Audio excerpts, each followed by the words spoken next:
I have the honor this morning of introducing our speaker. And I just want to say it's been fun to work with Mike a little bit in the field, although a few years ago I had trouble keeping up with this guy. I think he still probably is moving around pretty fast, but we really enjoy the work he does. For those of you that get Creation magazine, or this Creation magazine, this is the latest edition on woolly mammoths. And that's Mike's work, which he often contributes to Creation magazine. It's a very interesting article. Mike earned his BS and MS degrees in atmospheric science from the University of Washington. For 6 years, he was a research meteorologist at the University of Washington and has published several research articles in journals and technical monographs of the American Meteorological Society. Mike retired in 2001 after 30 years of employment by the National Weather Service.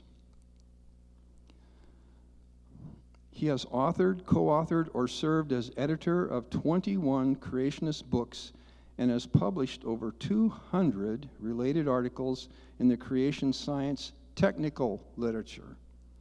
He is a member of the board of directors of Creation Research Society.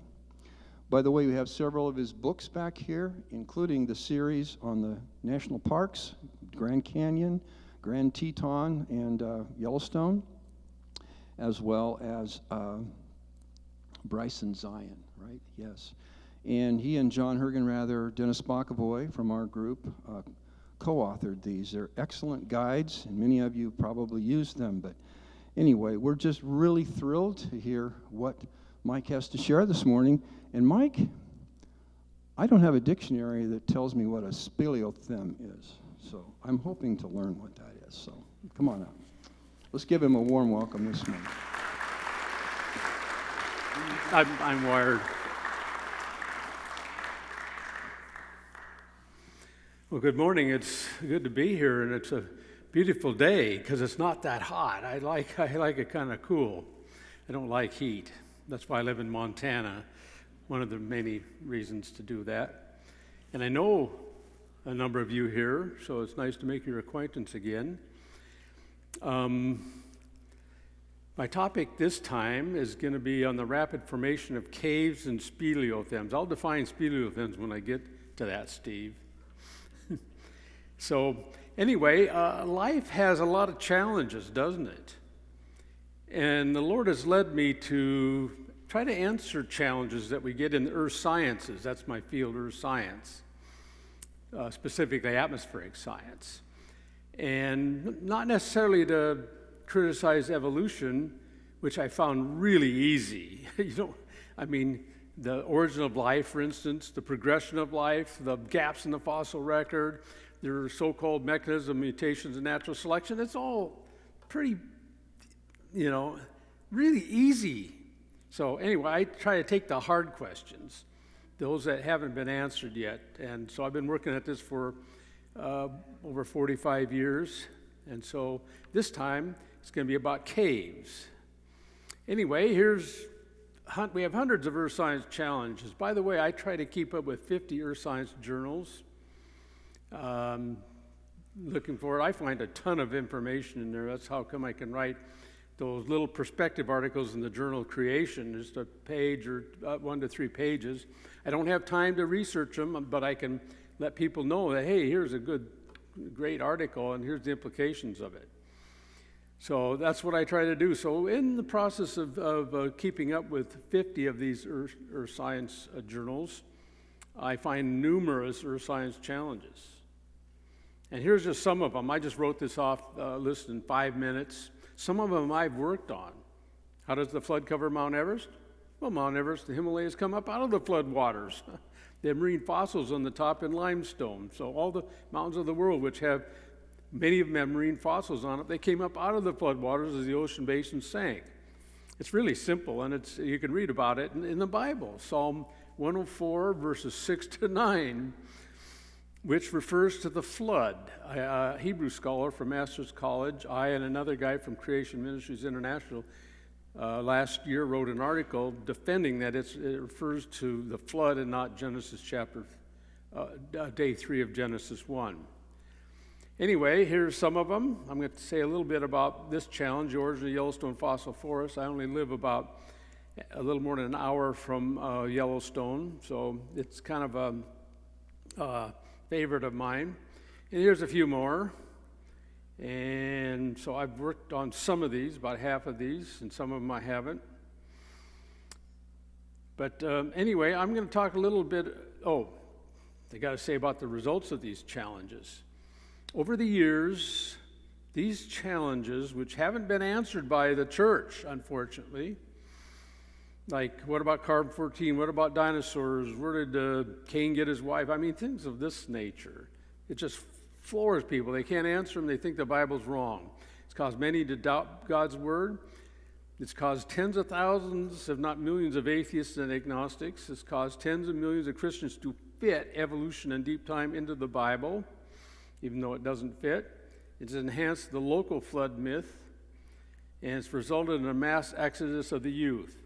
Many of you are probably familiar with the youth raised in the church. 2/3 of them leave the church when they leave high school.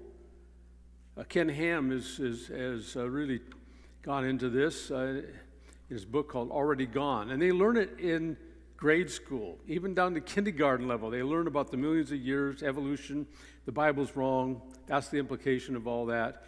They get the picture, and they're sitting in the pews with you before they leave, but they're already gone mentally. It's because the culture has done this through evolution and deep time. Deep time means millions of years. But a closer look at these challenges, which I have worked on, first of all, there's numerous unknowns in earth science. You know, we think we know so much, but there's so many. Well, how do I know that? Well, you know, there are probably well over 10,000 earth science researchers around the world, and researchers research problems and unknowns. So that gives you an idea that there's many unknowns. Also, many do not know that after 60 years of research, the creation flood ice age model, as I'll call it, has solutions to many of these challenges. We have reasonable solutions. They just need to check the literature. And I'm going to give you some websites at the end where you can check the literature. And many do not realize that many of these are also challenges to evolutionary geology. When I do a research project, I find out that, you know, it doesn't appear like this at the start, but when I dig into it, I find out that they don't have the answer either. And they're mostly bluffing. And many people wouldn't know it going to, a Geology 101 or 301 course at the university, because they papered over with subsidiary hypotheses, secondary hypotheses, so you wouldn't know. Some challenges are easy, I have found, but some take a long effort. We cannot solve all challenges. We can't expect that, but we have enough challenges answered that should give us faith. It says that we need to have faith in God's word and in God, that, you know, that there are answers, even though we don't know them at the time. And here's my theme verse for research. Like the Bereans, I check it out. 1 Thessalonians 5:21, but examine everything carefully, hold fast to that which is good. Well, you got to hold fast to something. You can't start with nothing.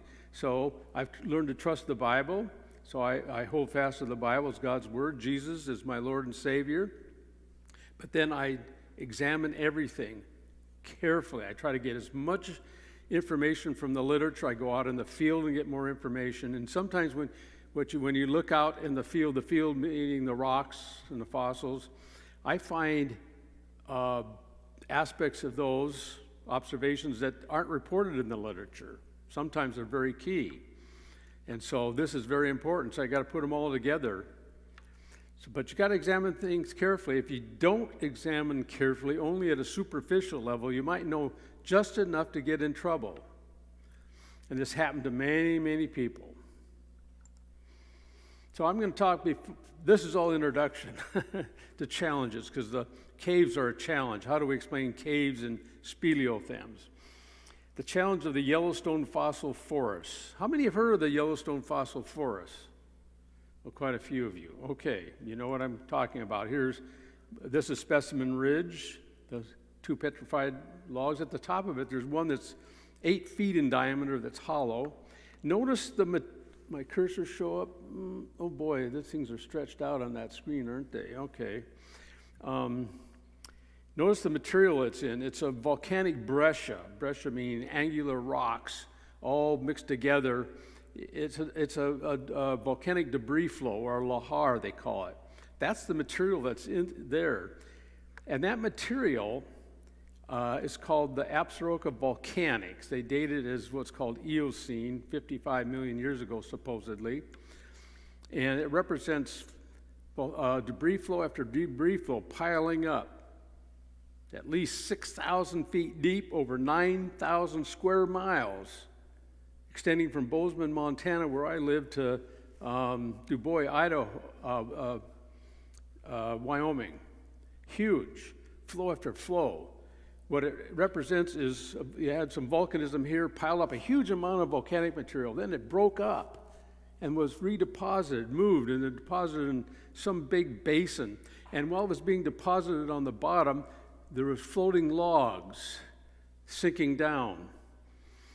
Unfortunately, I have a series to show you this, but I didn't include this because I wasn't going to go into this much. This is all introduction. But anyway, this is the picture that they give. Secular scientists say, well, each of them represents a forest. We see multiple vertical logs on a cliff. At Specimen Ridge, there's about 24 or so. And so they say each layer was a forest that grew for 500 years, got overwhelmed, and it took 500 years to get it started again, and then it grew again. So you got about 1,000 years per layer or so. It's rough. And then here's another place, Specimen Creek. They're different areas. One's in northeast Yellowstone. Specimen Ridge is in northeast. Specimen Creek is in northwest. And there's 65 layers here. You can see some of the petrified logs. This one's at an angle. You can see that one. Yeah, it shows up pretty good. Anyway, well, if you say it's 500 to 1,000 years per layer, I mean, you've got tens of thousands of years of time there, supposedly. This is the story that they present to probably high school kids even, but especially college students. And here is one guy that lost his faith because of this example. How many have heard of Ronald Numbers or read that book, The Creationist? A few of you. Well, don't bother. It's a very biased book. He used to be a young earth creationist, a Seventh-day Adventist. Anyway, here's how he said, born and reared in a fundamentalist Seventh-day Adventist family of ministers, I learned George McCready Price's version of earth history at my parents' knees. I subsequently attended Adventist church schools from the first grade through college, and though I majored in science, I saw no reason to question the claims of strict creationism. In fact, I do not recall ever doubting the recent appearance of life on Earth until the late 1960s, while studying the history of science at the University of California at Berkeley. Yeah, that should be a red flag, right? I vividly remember the evening I attended an illustrated lecture on the famous sequence of fossil forests in Yellowstone National Park, and then stayed up much of the night with a biologist friend of like mine, Joe Wiley, first agonizing over, then finally accepting the disturbing likelihood that the Earth was at least 30,000 years old. Having thus decided to follow science rather than the Scripture on the subject of origins, I quickly, though not painlessly, slid down the proverbial slippery slope toward unbelief. He considers himself an agnostic. That book second edition was written in 2006. It's interesting. Harold Coffin, a good friend of mine who is in heaven now, he's studied it for 30 or 40 years, and he's written a lot. And Ronald Numbers doesn't even refer to his material, giving a totally alternative picture of that. He should have had patience and checked it out more. In fact, he says he's following science. Is he really following science?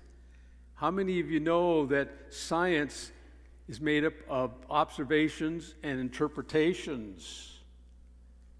The observations we all accept. It's the interpretations that's the problem. He accepted an interpretation of the data. That's the data there. those vertical and horizontal logs, even at an angle. That's the data, that's the observation.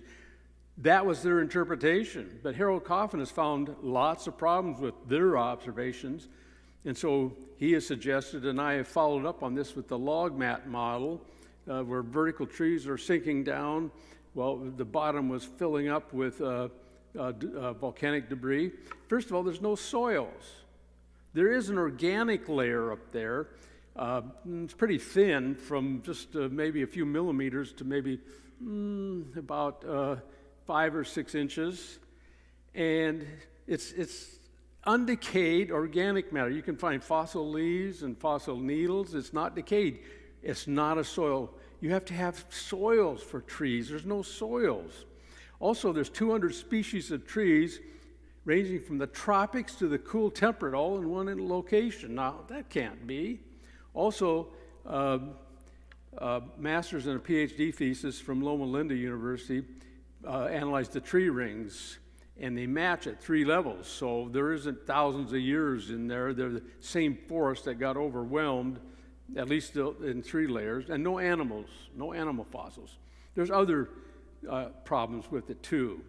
So the alternative model is the log mat model, logs sinking into a deep basin where it's being resedimented on the bottom, and they sink right into the material as it comes to a stop. So we have an answer to that. But all that with introduction, challenges. The point is that we have lots of challenges, and we got to stick to the observations, not believe their interpretations. See, when I read those 50 earth science journals, I've learned to take their observations. They have some great observations for us, by the way. And but I throw out their interpretations. So here's the cave challenge. Arthur Strahler, in the anti-creationist book called Science and Earth History, the Evolution Creation Controversy, he's a geologist of a generation or two ago, and atheist, and he actually read a lot of our material. And for an anti-creationist, I've read a number of their material, and even some theistic evolutionists. And you know, I find that most of them hardly read anything of our material. We have 60 years, almost 60 years of technical articles in, like, the Creation Research Society Quarterly, going on, I think it's 58th year. I'm on the board of the Creation Research Society, the Journal of Creation by Creation Ministries International, also the Answers Research Journal from Answers in Genesis that you can get online. So we have a lot of technical information. And so he read a lot of that, and so he got a lot of things right. But these other guys I've read don't hardly get it right. They don't, first of all, they don't get our position right. So how can you be a scholar and criticize us without knowing what we say? It's horrible stuff. I've written several book reviews. I don't even hardly read it anymore. It's just overwhelmingly bad. Sorry to say that. But he does work. Oh, speaking of our technical information and our popular material, like in Creation magazine or the Answers magazine, I think a great avenue for the future is translating this massive material that the English-speaking world has done into foreign languages. I've considered that as just a big area of ministry that can be done in the future. Just translating this great information that we've collected over 60-some years. Okay, let's get into the subject. The challenges of caves. Now, Arthur Strahler said, if it can be shown that either the excavation of caverns or their subsequent filling, that is with the speleothems, I'll define it now. I have speleothem refers to stalactites that hang tight to the ceiling, those icicle-like features, stalagmites that come up from the floor. When they combine, it's called a column. And sometimes it just flows on the ground or on the bottom of the cave, or even on the walls. It's called flowstone. That's what speleothems. That's the subsequent filling must require a vastly longer time to accomplish than the post-flood limit. Literal acceptance of the Genesis chronology is untenable. They have hundreds of these sorts of things. We turn first to rates of removal of the limestone by the process of carbonic acid reaction. Now, carbonic acid is formed by CO2 and water. The rain is a little bit acidic because of that. And carbonic acid is a very weak acid. So to eat out a cave, it's going to take millions of years with carbonic acid. Yeah, it would. And where you find caves is an area called karst. How many have heard the term karst before? Yeah, maybe just a fourth of you. Okay. Anyway, karst is in limestone, and in the process you have sinkholes. It dissolves easy. You have caverns. You have underground rivers. Caves are mostly in limestone, but some of it's in gypsum, and there are a few in sandstone, and they are formed a different way. But anyway, they take it all by carbonic acid. See, that's what's uniformitarianism. They got to use present processes we see today to explain all the rocks and fossils. And the formation of carbonic acid is a present process. So that's what they go on. In fact, those challenges I'm talking about, you can erase many of them if you realize they're just telling you a story from uniformitarianism, present processes. They throw out catastrophism, the flood, and the creation. Bring those back, and you can solve many of these challenges, is what I found. Anyway, here's the definition. Stalactites hang tight to the ceiling. That's how you can remember it. I forgot the one about stalagmites. They grow from the bottom. Does anyone remember that little...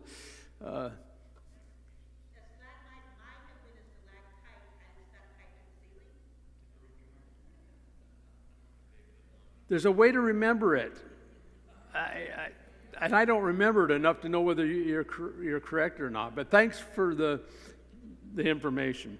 Anyway, columns are where they join, and then this flowstone. So let's take a look at a few pictures. These are my pictures. They're kind of poor. Lighting in caves leaves a lot to be desired. Anyway, here's the stalactites. These are small little icicle things hanging from the ceiling. Some of these can be quite large. And here's a big, I think this is in Carlsbad Caverns. I've been to 4 or 5 caves around the United States. By the way, I don't like caves. I was in one in the Little Belt Mountains that is not known very well, only by experts, and I got down in that thing and got claustrophobia and realized, boy, I got in tight spaces. Anybody ever have that feeling? So I go to the show caves. Anyway, here's a stalagmite. And when they join, they form a column. And flowstone, there it just flows along the floor of the cave. By the way, flowstone can form rapidly.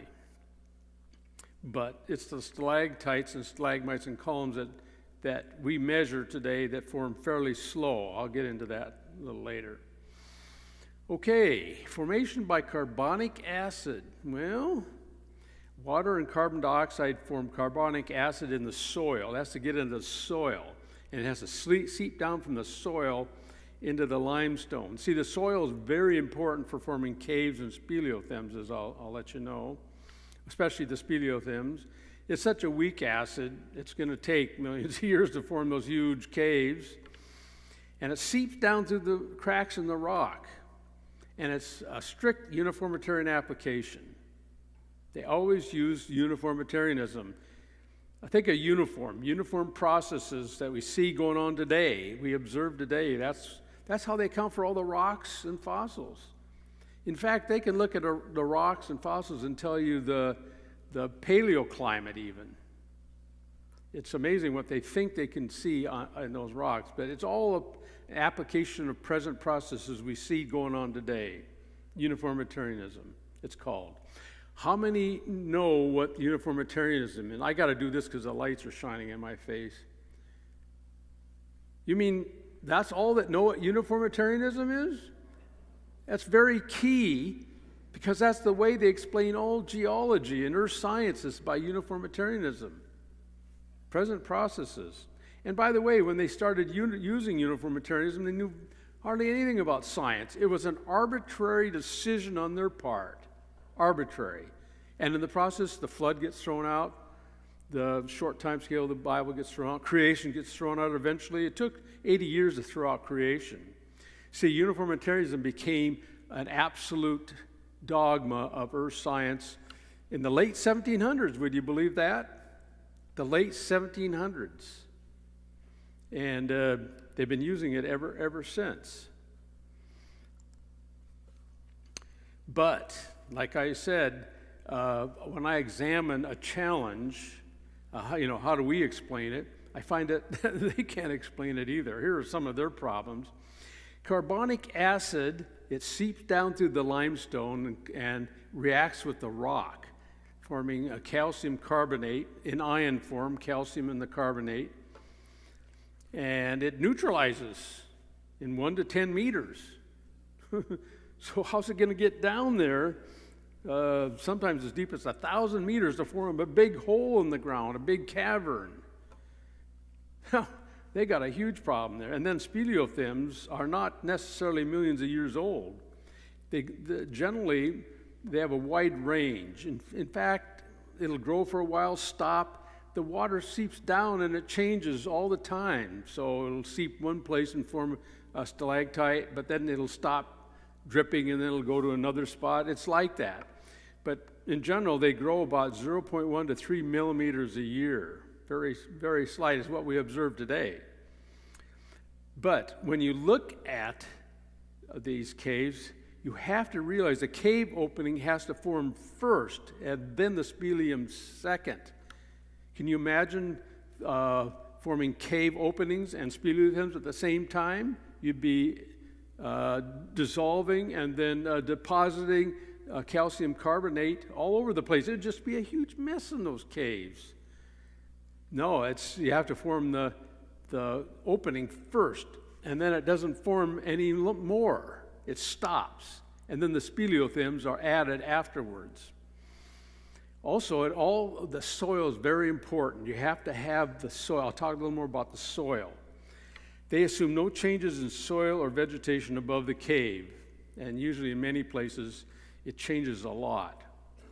Like Carlsbad Caverns, it's part of the Guadalupe Mountains in New Mexico. There's about 300 caves there, and there's little soil. That's why they're not forming today. Very little. So they have their problems. And because of quick neutralization, they believe caves formed at shallow depths. Of course, they can't, and they're thousands of meters down there, some of them.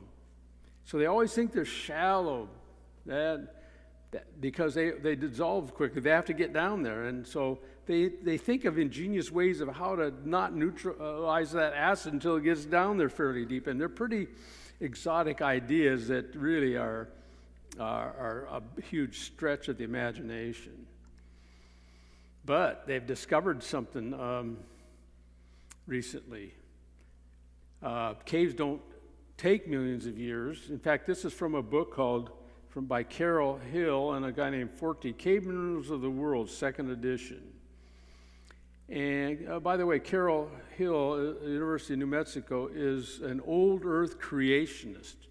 She wrote a book, or edited a book, on the challenging young earth creationists on the Grand Canyon recently that is just full of misinformation, I might add. Anyway, this is what she heard. This is what everyone believes. A large stalactite or stalagmite takes millions of years to form. But this is what they really say is the truth. In their time frame, remember, caves take more likely only tens to hundreds of thousands of years. So even in their stretched out deep time scale, it still only takes tens to hundreds of thousands of years. So we have two creationist challenges. We got to first answer the origin of the cave opening, and then the adding of the speleothems afterwards. So I'm going to talk first on the origin of the cave openings, and then I'm going to give you a break, an intermission, and then I'll come back and talk about the origin of Speleothems.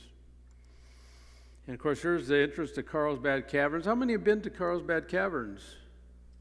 Not too many of you. Okay, well, it's all right. I need to do another research project around there. But Carlsbad Caverns, one of about 300 caves in the Guadalupe Mountains. Some of them are really fantastic caves, and hardly any of them are open to the public. They claim the limestone is 250 million years. Here's a really big problem. Practically all this limestone you find these caves in is old, dated really old, but the caves, they say, only started several million years ago, like Carlsbad here. Started only 4 million years ago. Well, how did that happen? I mean, wouldn't you think the caves would start at 250 million years? Anyway, there's a little bit of a dating problem there. And by the way, there's lots of dating problems. The Gorge Project, I think that's a great project. In fact, I was reading the Mountain Press in Missoula, Montana, comes out with these road guide geology things. And they have 2 new editions, Road Guide Geology Montana and Idaho, which I bought. Just came out. The second editions are fantastic compared to the first editions. And they're talking about the dating of what's called the Idaho batholith. And there's lots of granite in their uplifts, and they get all kinds of dates that range almost 50 million years, and it's probably all the same granite, maybe a little differences. So I think they're just having dating problems there too. Anyway, in Carlsbad, Speleothems are rarely growing today. It's too dry. The soils are too thin. And they are growing locally, but they're growing by another mechanism. Because it's so dry, the relative humidity is lower than a normal cave. The relative humidity in the cave is usually 100%.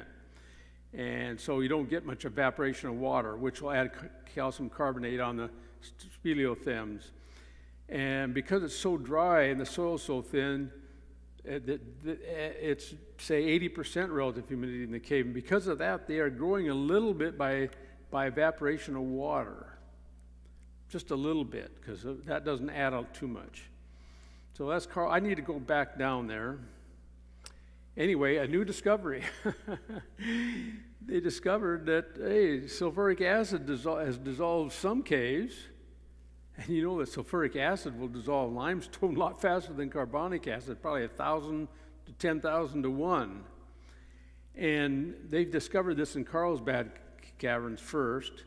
Carroll Hill was part of all this. And they thought, well, maybe 10% of caves around the world are what they call hypogenic. That is dissolved by sulfuric acid. That's what that word means, hypogenic. But now, with more research, by the way, when you eat out a cave by sulfuric acid, you leave behind certain chemicals like gypsum and allanite and other features that are left there. And so you can find these things. And just because they don't find that in a cave doesn't mean it wasn't done by sulfuric acid. But because of more research, they now believe that more than 50% of caves were dissolved by sulfuric acid. You know, that can happen pretty fast, can't it? Okay, let's explore that. This is in Carlsbad Cavern. They say massive gypsum here on the floor. They tell you all about it. And there it is right there, about 12 feet of gypsum in some places in the big room of Carlsbad Caverns.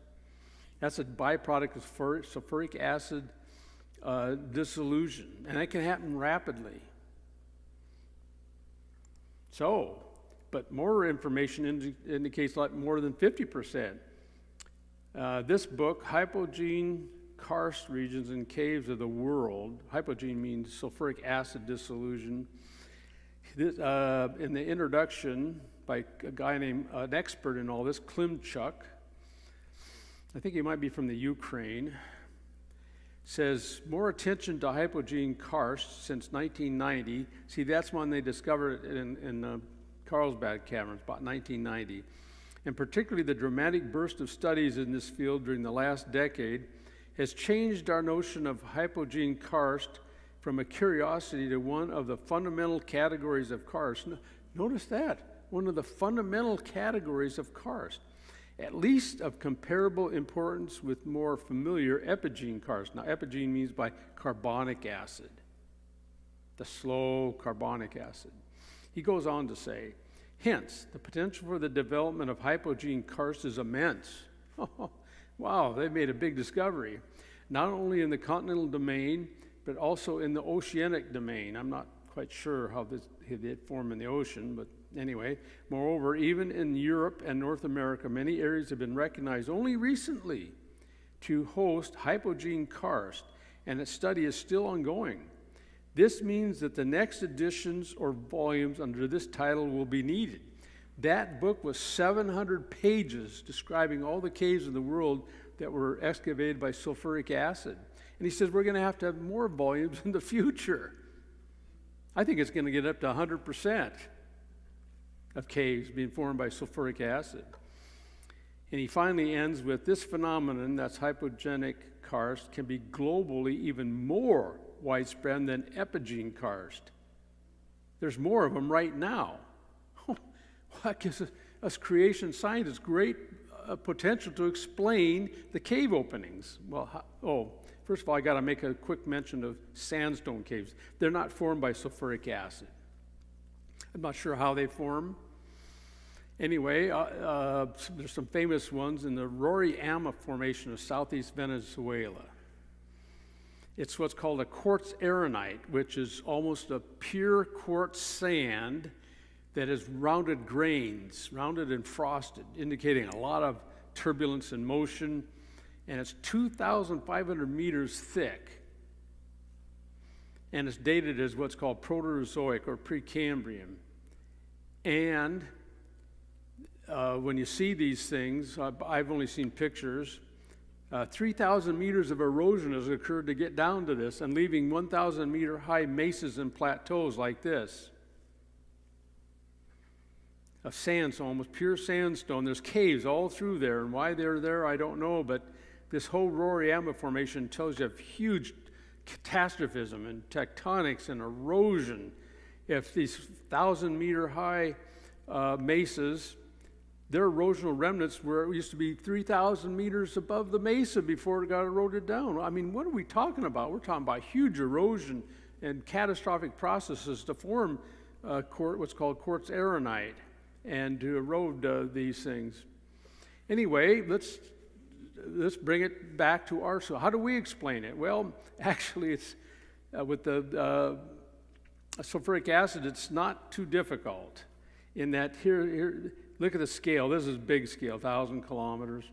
Anyway, this is the limestone pattern like that, right? Yellow and usually with bricks that are alternate like this. And, anyway, that's the pattern. Limestone is a chemical sediment. It precipitates out of the water, probably from a change in temperature. There's various ideas. We have not solved the origin of limestone yet. And limestone forms about 20% of sedimentary rocks.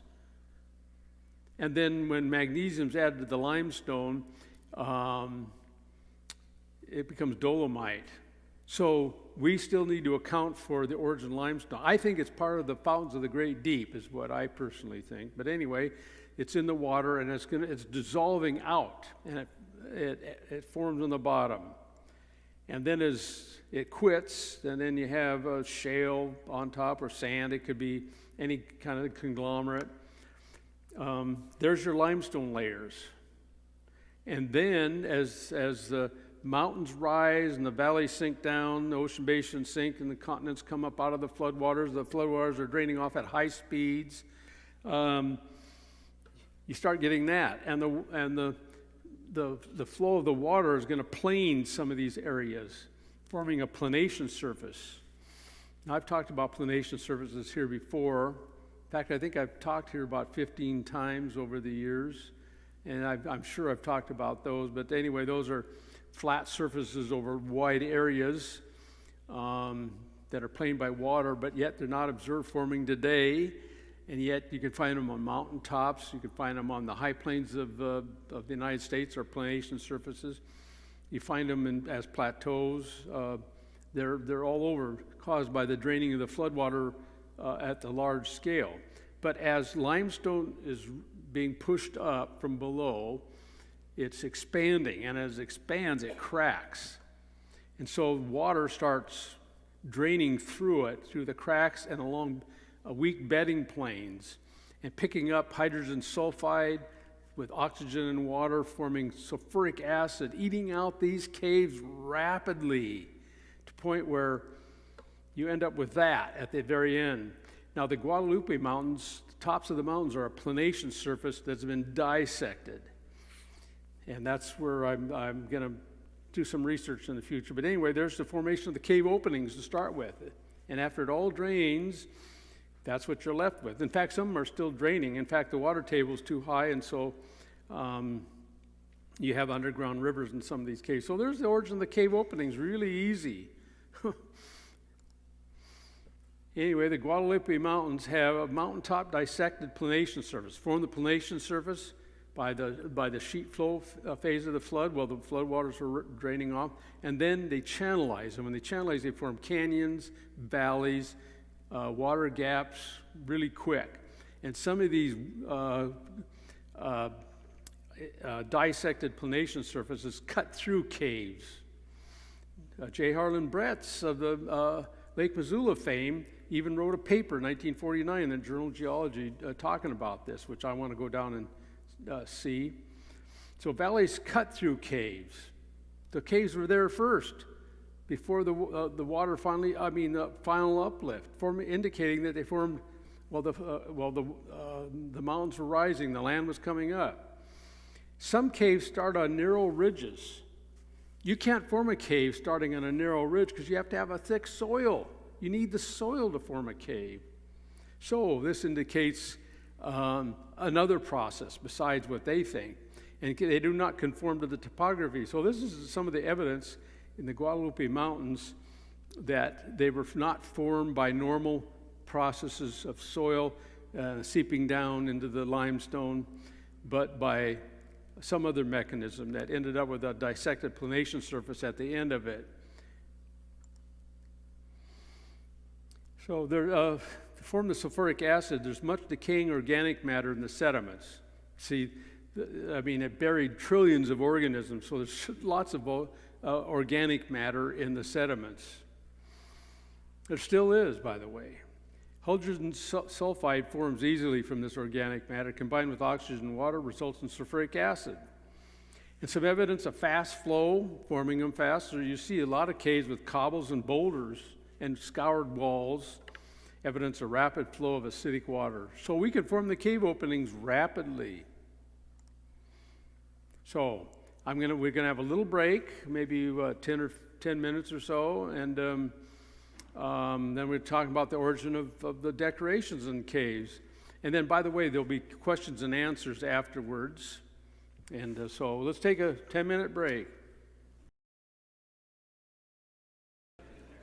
Well, I talked about the origin of the cave openings to start with. And now you have these open caves, the flood is drained, and now we have to form these speleothems rapidly. Okay, can we do it? They say they grow very slow. And again, Hill and Forte, in their book Cave Minerals of the World, 2nd edition, realized that speleothems can grow fast. They say, how fast can speleothems grow? We cannot predict a rate for a particular speleothem, but on the average, calcite travertine, that's another name for the calcium carbonate forming the speleothems, grows about 1 millimeter or 2 a year. So 1 millimeter or 2 a year, it's not going to take too much time to grow those things in their time scale. Tens of thousands of years generally. So they're actually quick growing if you assume uniformitarianism. So you have a problem of why the layers maybe are 250 million years old, and these things are only tens of thousands of years in their time scale. Remember, I'm assuming their time scale just for a moment. Like Emil Silvestru, who's got a PhD in karstology, it's cave science, wrote in Creation magazine that he's observed that they can grow fast. Now he's saying in this case it grows 3 millimeters a year. He's assuming that. Now let's consider one of the tallest stalagmites in the world in the Cave Armand in France, shown above. At 3 millimeters per year, it would have reached its present 38 meters in 12,700 years. Clearly, this contradicts the ages of hundreds of thousands of years obtained from radiometric dating. Yes, they grow a lot faster if you assume uniformitarianism, so this is a major problem for them. And when I was doing research on this, by the way, I wrote 3 articles on this in the journal Creation. They came out in 2019, 2020, or maybe all in 2020, the journal Creation, a 3-part article. Anyway, I found that some stalagmites in Belgium were growing 2.7 to 4.3 millimeters a year. Reported in Creation magazine, a growth ring in a southern Siberian cave grew 15 millimeter in 1 year. And a man named Shaw listed 25 rates that averaged 3.7 millimeters a year. And one Yorkshire cave in Yorkshire, northern England, grew at 7.3 millimeters a year. And of all places, a lead mine in Iowa, 300 millimeters per year for 3 years. So it indicates it's the conditions, different conditions. I checked this and had to go back into the literature and found the original. Yeah, that's what they reported. Anyway, there are 6. By the way, the formation of these speleothems is very complicated. I'm going to try to simplify it as much as possible. The 6 main variables that determine stalagmite growth. We'll just talk about the stalagmites growing from the ground. The number 1 variable, this is the most important, is the concentration of the calcium ion in the drip water. As the drip water comes down, if you have a lot of calcium in that drip water, it'll form rapidly. A second variable is the carbon dioxide in the cave, and I'll show you why. What you want is the least amount of carbon dioxide. It'll grow faster. You got to get that carbon dioxide out of the cave. See, caves right now have high carbon dioxide in them, sometimes 10 to 100 times or more the amount that you find in the air. And that's because as the drip water comes down, the carbon dioxide is escaping from the water, and it fills up the cave with carbon dioxide. And as it does that, the calcium carbonate from the water plasters onto the stalactite or stalagmite. That's how it works. Also, the cave temperature is important. The warmer the temperatures, the faster the reaction. Also, the drip water flow rate is important. The faster it drips, the faster the stalagmite will grow. Also, when the drip water comes down, by the way, there's variables that occur as the water's falling down onto the top of a stalagmite at the blunt tip of a stalagmite. The water film thickness on that stalagmite is important. The thicker the film, the faster calcium carbonate grows. Then the relative humidity. The lower the relative humidity, the faster the water evaporates, forming calcium carbonate on the stalagmite. I'm not going to talk much about the relative humidity because in most caves, and practically all caves, I should say, except a few, like Carlsbad Caverns, relative humidity is near 100%. So it's just too moist for the relative humidity to be a significant variable. So I'm not going to talk much about that. So in general, there's only 5 variables. Okay, let's go into this a little better. Here's how it works from a stalactite. Here's the drop right in here, and blow it up. The carbon dioxide is escaping, and the faster it escapes, the faster the stalactite grows. And it's proportional. So the carbon dioxide fills up the cave, and you need to excavate some of that carbon dioxide to get the to lower it, because it's an equilibrium. If you have too much carbon dioxide in the cave, it won't come out of the water, and so the calcium won't grow. This is a little bit difficult and detailed, so bear with me on it, and we'll get through it. But the calcium ion concentration depends on a lot of other variables. Oh no. And probably one of the most important is the soil carbon dioxide. I mentioned the soil being important. Someone asked me about that, and I told them I hadn't talked about that yet. But anyway, I'll get into that a little more. But anyway, the carbon dioxide in the water, in the soil, is a key variable for forming caves, believe it or not. Very key. But this depends on the amount of organic matter in the soil, also on what's called tree root and soil respiration. That's the forming of carbon dioxide from the organic matter in the tree roots. See, these soils end up with a huge amount of carbon dioxide in the soils. Sometimes 10 to 100 times the amount of carbon dioxide in the soil than in the air. Huge amount forms in the soil. And it depends on the tree root and soil respiration. And this depends on the quality and quantity of soil organic matter. See, the organic matter decays, gives off carbon dioxide that combines with water in the soil. And that's how you get your soil carbon dioxide in AQ, aqueous solution in the water. So it depends on the amount of soil organic matter, very important variable.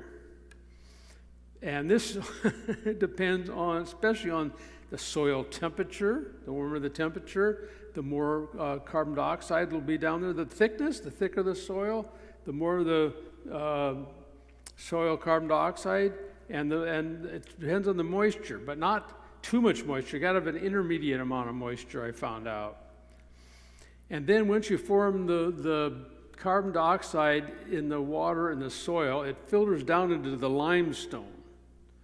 But along the filtering down, there's variables along the flow path, and I'm not going to get into any of those variables, but especially depends on the soil, especially on its soil temperature, thickness, and moisture.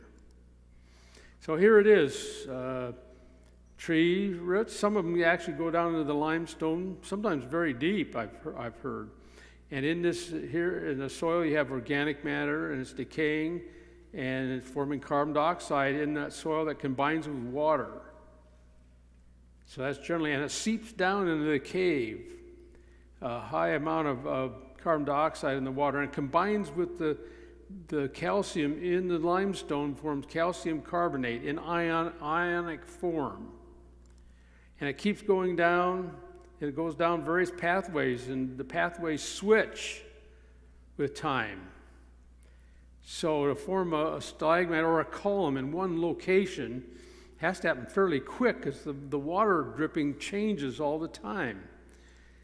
And so it seeps down like this and into the cave, and finally the water seeping down has high amount of calcium, the carbonate ion, and carbon dioxide in it as it's seeping down. And so here's a blow-up of the drip water landing on a stalagmite, and usually the film today is only 0.1 millimeters. You all know how millimeters about the thickness of a dime. A tenth of a millimeter is very thin, right? And there's more complications because it depends on kinetic factors, which I am not going to talk about, to form the calcium carbonate on the top of this. Here's another picture of it. This boundary layer. I'm not going to get into it. Anyway, depends especially on the concentrations of calcium ion in the drip water. As far as the calcium carbonate being excavated from caves, a lot of times as the wind blows, the stronger the wind, the more it'll suck out that carbon dioxide in the cave and replace the air. So storminess would help excavate caves. And also, if the cave temperature is warm and it's kind of cool outside, you'll have what's called convection, which is a vertical motion of the air, so it'll tend to rise and move out of the cave. So you have several ways to get rid of the carbon dioxide in a cave. And then the cave temperature, very important. Today, a lot of caves are too cold, but during the Ice Age, believe it or not, many caves were quite warm because many areas, I'll get into that, were warmer than you think. And during the flood, here's some flood variables, referring especially to the warm rock. After the flood, your sediment, see, as the waters are draining, you're going to have sediment form in pockets usually. You know, mud's going to be left on many surfaces of the earth after the great erosion of the surface. So that mud's going to usually have a high amount of organic matter, and that would decay, forming carbon dioxide in the soil water. So we would expect after the flood, this variable would be very high. And by the way, this organic matter would decay slow enough to last maybe 100 or 200 years. High organic content. And the rock would be very warm rock. And that would aid the development of speleothems. How do I know it'd be warm? Well, because we know that the continental surface has been greatly eroded. That's why in many places of the earth, you have a thin soil, you get down and you get to hard rock right away. To form hard rock, you have to have thick sediments on top to compress the rock, forming rock instead of sediment. It takes a fair amount of overburden, they call it in geology, to form the hard rock surface, indicating a lot of erosion. I've been working on an amount of erosion on the continents for 25 years. I've calculated in several areas. I'm doing another study that's going to be published in Creation Research Society Quarterly, finishing up around Great Falls, Montana, where we're finding out that all those flat planation surfaces around there represent erosion maybe of 3,000 meters of sediment and rock. That's about 10,000 feet has been eroded from that area. And by the way, while I'm on this, see, the amount of eroded rock, day 150 is the peak of the flood, and that's where we had the most sediment. Then when it rushed off, the water rushed off the continents as they're coming up out of the floodwaters, you erode the top. Roy Holt calls it the erodozoic, to kind of parody the Paleozoic, the Mesozoic, the Proterozoic, etc. Anyway, I call that retreating stage erosion down to the present continental surface. So, how many of you wonder from this? By the way, this is just a side issue, a present research project I'm working on. How much rock do you think was eroded, and how much do you think is left of sedimentary rocks on the continent? I've always wondered that. Well, now I think we have some answers. We have answers because they have now discovered the amount of sediment in the oceans through seismic methods. So they got a good handle on the amount of sediments. And most of those sediments were formed by the runoff of the floodwaters. So assuming that half the deep sea sediments are post-flood and half are from the flood, and all the continental shelf sediments are from the flood, I estimated, and this is, I think, a pretty solid estimate, that the amount eroded off the continents averaged 1,800 meters. 5,000 feet was eroded off on the average. Some places more than others, you see. That's the average. How much was left? Well, Tim Clary of the Institute of Creation Research, I think, is doing the best research on this. We have found different numbers in the estimates. He thinks 2,300 meters, but if you include the Precambrian, which is a third more, you get to about close to 3,200 meters. So there's an average on the continent of 3,200 meters of sediment, of which 1,800 meters was, additional 1,800 meters used to occur at the peak of the flood that was eroded off. So at the peak of the flood at day 150, you have 5,000 meters 17,000 feet of sediments and sedimentary rocks in the continent. What does that tell you about the early flood before day 150? We got to generate all that sediment, move it, deposit it on the continent. You know what it's telling me? It's telling me lots of information about the early flood, which I'm exploring right now with John Reed and Peter Klevberg. So more will be published on this later. And the International Conference on Creationism is in 2023 in Cedarville, Ohio. It's a technical conference, and I hope to present a paper starting with the amount of sediments in the ocean, the amount that's left, and working backwards. And it has many implications for the early flood, many. Some very exciting ones, too, I might add. But anyway, that's research in process. Anyway, the fact that some speleothems can occur rapidly. This is the Cave of the Swords in Mexico. This is not calcium carbonate, this is gypsum. And in the gypsum you have what's called fluid inclusions. And a lot of times those inclusions give you hints at the temperature of formation of the gypsum. Whoops, went the wrong way. And anyway, those swords are 12 meters long on the average, 4 meters wide, and 55 tons. It's a fantastic cave, is it not? And the temperature of growth, depending on fluid inclusion, is 47 to 54 degrees centigrade. That's hot. So, I was going to make a point I forgot. I got to go backwards now and go back to that diagram. Okay, if 1,800 meters was eroded off, 5,000 feet, and you know, it gets warmer as you go down. It's called the geothermal gradient, about 30 degrees centigrade per 1,000 meters as you go down. So, if you erode that much material off, and as you go down it gets warmer, the surface down in here is going to be pretty warm right after the flood. It's going to be hot rock. And that hot rock's going to form speleothems rapidly. It's a key variable. And then not only will the rock be hot, it cools off on the surface. And so you're going to have vent a lot of carbon dioxide from the heat in the rock out the cave openings. So you're going to get rid of the carbon dioxide rapidly too. Big variables. Bring the flood and ice age back and we can explain a lot of things I'm finding out. Anyway, this gives you an example of how warm temperatures can form big features fast.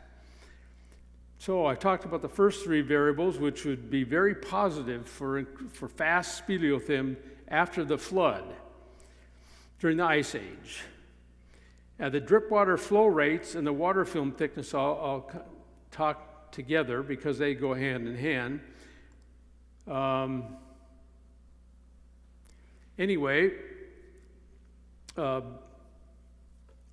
as they would be enhanced during the ice age. Heavy precipitation, I'll give you some graphs I just formed, haven't been published yet.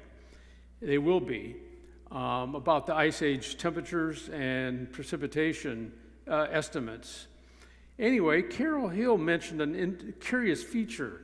The largest columns where you had the most formation of calcium carbonate, she discovered that the largest columns in this cave, let's see, Ogle Cave in New Mexico, were along what's called ceiling joints. In other words, there are cracks in the ceiling.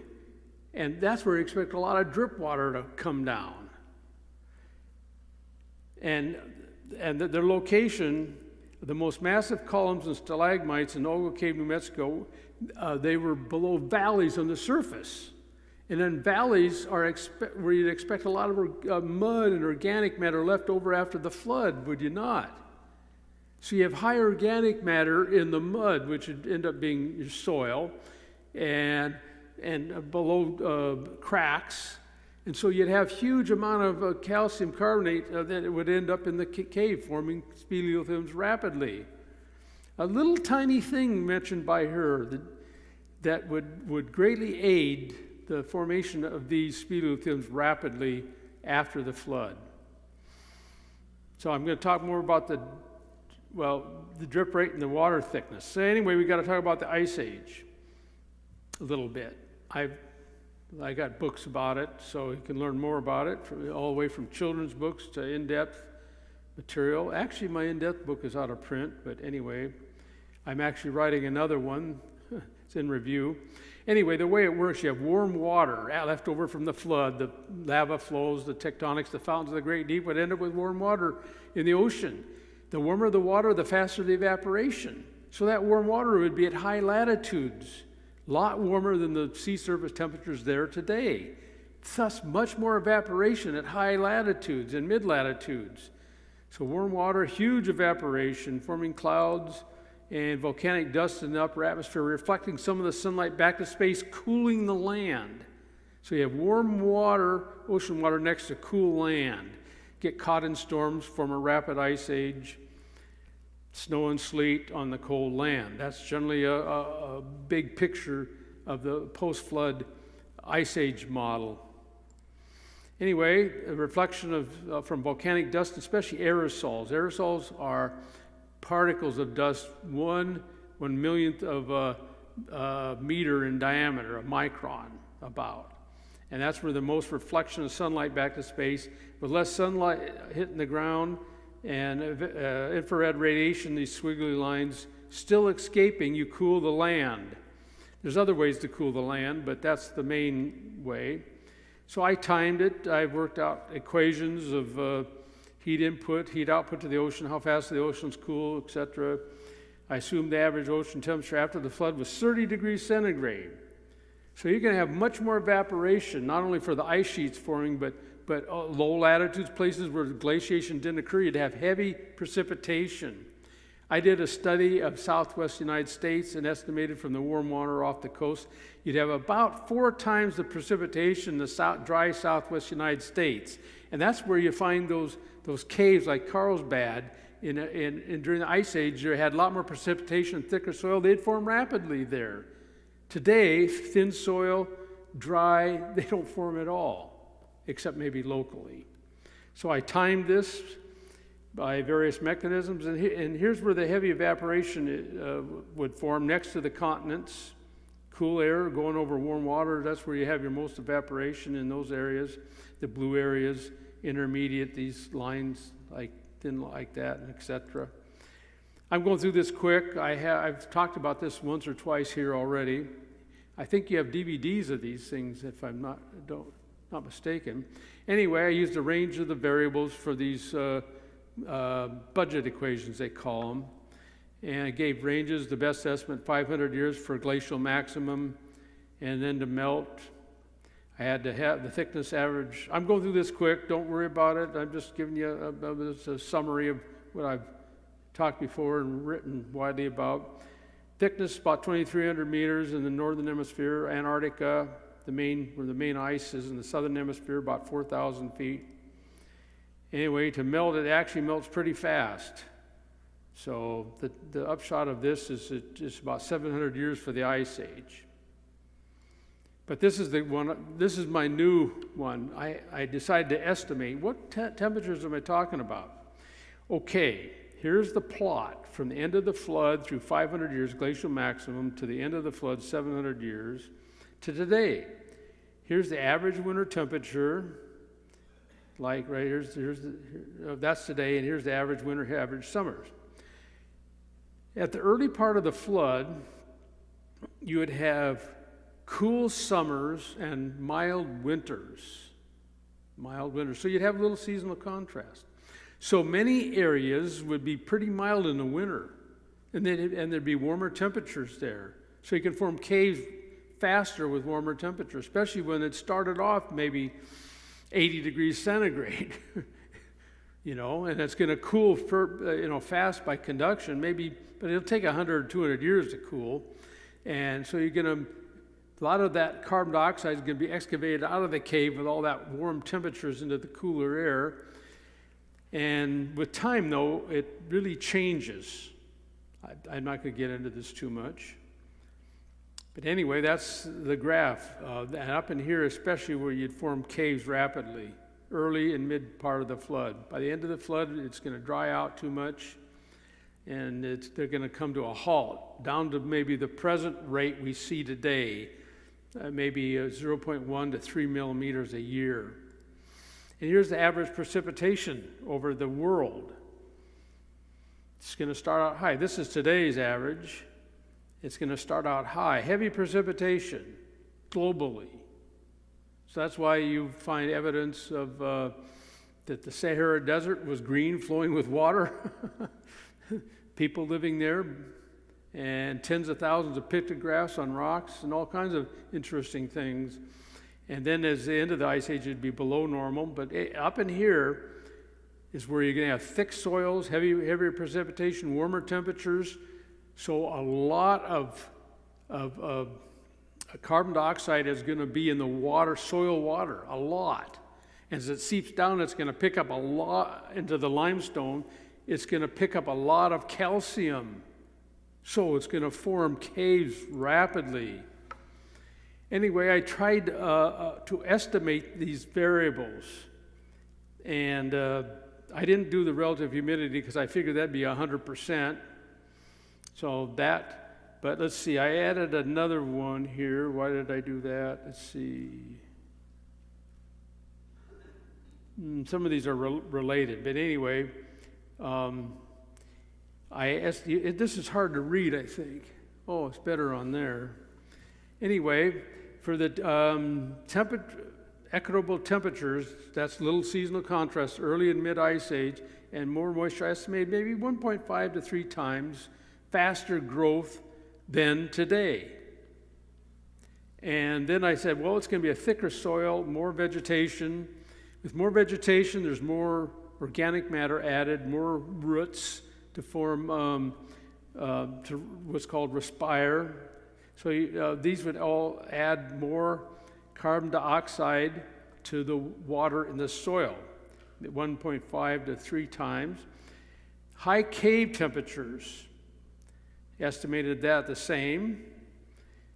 Greater ventilation, 1.5 to 3 times. These add up, by the way. These are all going to be additive. I'm just using much faster drip rate, 2 to 6 times. You'd have a lot of high charged calcium ion in the coming down through cracks, and with a lot of drip rate and a thicker water film. So based on all that, you add them up, it's about 100 times faster. We can form them 100 times faster than today in the early to mid-ice age, enough to account for all the speleothems in all the caves of the world. We can do it.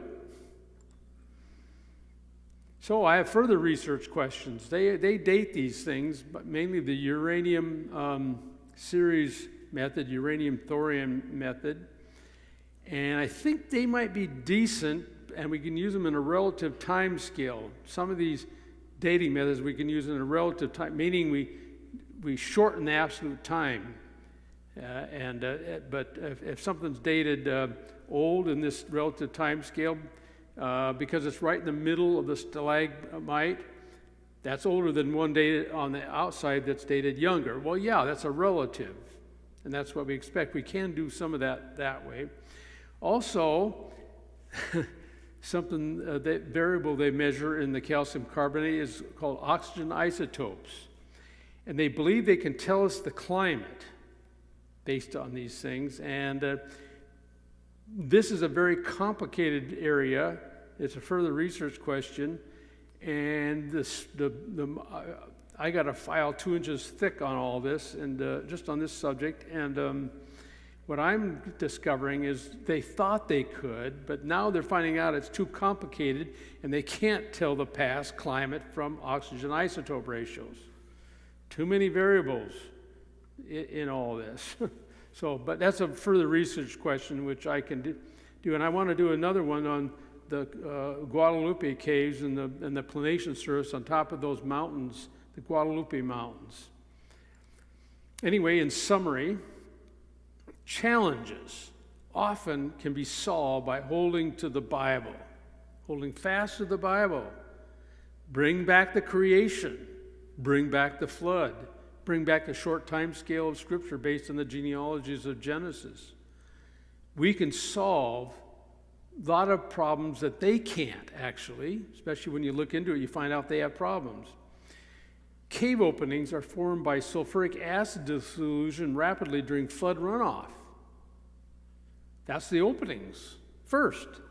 And the speleothems grow rapidly during the Ice Age, well, over 100 times faster many areas than today. So we can account for the origin of caves by the flood and the Ice Age.